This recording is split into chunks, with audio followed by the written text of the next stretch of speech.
ভেরিফিকেশনের প্রক্রিয়া, এই প্রক্রিয়াটা দিয়ে যদি একটু বলে দেন, অনেকেই বুঝতে পারছেন না, ডিস্ট্রিক্ট ওয়াইজ হচ্ছে। ভেরিফিকেশনের কিছু বিষয় নেই, মানে যারা লক্ষ্মীর ভাণ্ডার পাচ্ছিলেন তাদের নামটাই ট্রান্সফার হয়ে যাবে অন্নপূর্ণা ভাণ্ডারে।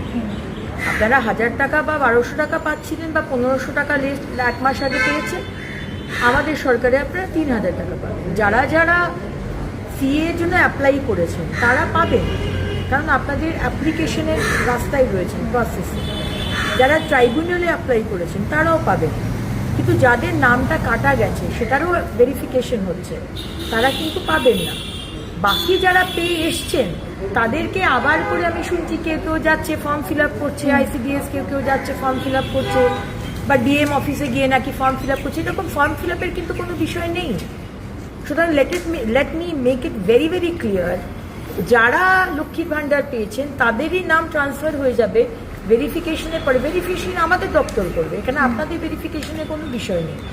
আর যারা ধরুন 15 বছরে পাননি, আচ্ছা বিজেপি করার জন্য আপনাকে দেওয়া হয়নি, বা আপনি খুবই গরিব কিন্তু তাও আপনাকে দেয়নি, তাদের আমরা শুরু করব। আমরা অলরেডি পোর্টাল খুলছি, এখনো কিন্তু পোর্টাল রেডি হয়নি।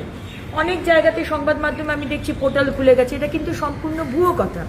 পোর্টাল খুললে আমরা আনুষ্ঠানিকভাবে আপনাদের জানাবো। যারা যারা পাচ্ছেন না সেই পোর্টালে অ্যাপ্লাই করবেন, যারা পাননি 15 বছর ধরে, এবং তাদেরটা আমরা 2-3 মাস বাদে বাজেট হওয়ার পরে আমরা সেটা দেবো।